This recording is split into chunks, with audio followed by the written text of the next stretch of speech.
सुबह का समय था। सूर्य की किरणें धीरे धीरे घर के आंगन को रोशन कर रही थीं। पूरे घर में सन्नाटा था, बस रसोई से बर्तनों की आवाज आ रही थी। रसोई में सास सुशीला देवी और बहू निधि साथ काम कर रही थीं।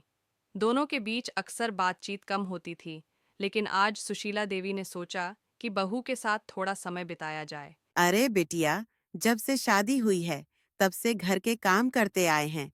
तुम्हारे ससुर जी की नौकरी और बच्चों की पढ़ाई लिखाई में सब संभालना था। आदत सी हो गई है। आपकी बात सही है, लेकिन अब तो घर में सब कुछ बदल गया है। आजकल महिलाएं घर के साथ-साथ ऑफिस भी संभालती हैं। हाँ, मुझे पता है। तुम भी तो ऑफिस जाती हो। बताओ, तुम्हें कैसे सब मैनेज करना पड़ता है? माँ जी, सच कहूँ तो कभी-कभी बहुत मुश्किल हो जाता है। ऑफिस में दिन भर काम का दबाव और फिर घर आकर भी सारी जिम्मेदारियां निभानी पड़ती हैं। मैं समझ सकती हूँ निधि। पहले मुझे लगता था कि सिर्फ घर संभालना ही मुश्किल है, लेकिन अब समझ में आता है कि आज की लड़कियों पर तो दोहरी जिम्मेदारी है। माँ जी, आपने ऐसा कैसे सोचा? मुझे तो लगा था कि आप शायद मेरी स्थिति को नहीं समझती।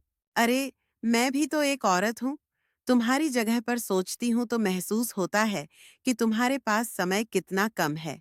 लेकिन एक बात बताओ, क्या तुम्हें कभी लगता है कि मैं तुम्हारे काम में ज्यादा दखल देती हूँ? नहीं माँ जी, ऐसा तो नहीं है, लेकिन कभी-कभी लगता है कि आप मेरी हर चीज में सुधार चाहती हैं, जैसे कि रसोई में, सफाई में या मेरी कुकिंग में।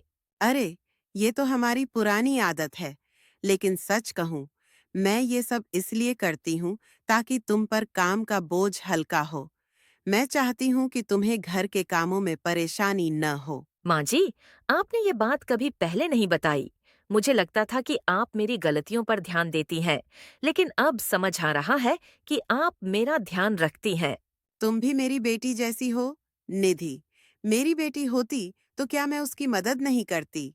हाँ, मैं मानती हूँ कि हमारे बीच पीढ़ी का फर्क है, लेकिन इसका मतलब ये नहीं कि मैं तुम्हें समझ नहीं सकती।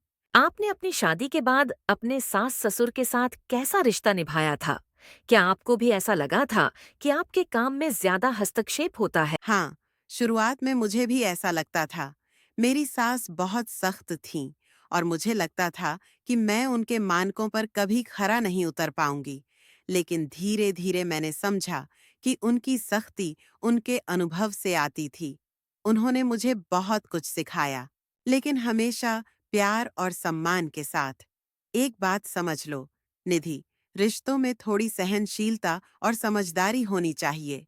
सास और बहू का रिश्ता थोड़ा नाजुक होता है, लेकिन अगर दोनों एक दूसरे को समझने की कोशिश करें, तो ये सबसे खूबसूरत रिश्ता बन सकता है। माँ जी, आप सही कह रही हैं। मैंने हमेशा यही सोचा कि सास-बहू का रिश्ता मुश्किल होता है, लेकिन अब महसूस हो रहा है कि ये तो हमारे ऊपर निर्भर करता है कि हम इसे कैसे निभाते हैं। बिल्कुल। देखो, हमारे बीच जो भी गलतफहमियां हैं, उन्हें खुलकर बात करके सुलझाना चाहिए। वैसे, तुम्हें भी मुझसे कोई शिकायत हो, तो बिना झिझक कह सकती हो। जी माँ जी, मैं अब ऐसा ही करूँगी। और एक बात कहूँ, मैं आपके अनुभवों से बहुत कुछ सीख रही हूँ। आप जैसा सब कुछ संभालना, वो भी इतने प्यार और धैर्य के साथ, मेरे लिए प्रेरणा है।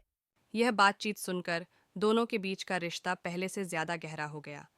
निधि ने महसूस किया कि उसकी सास न केवल उसके लिए एक मार्गदर्शक थीं, बल्कि एक सच्ची दोस्त भी बन सकती थीं। अरे, अब ये सास बहू की जोड़ी हमें भूखा तो नहीं रखेगी ना?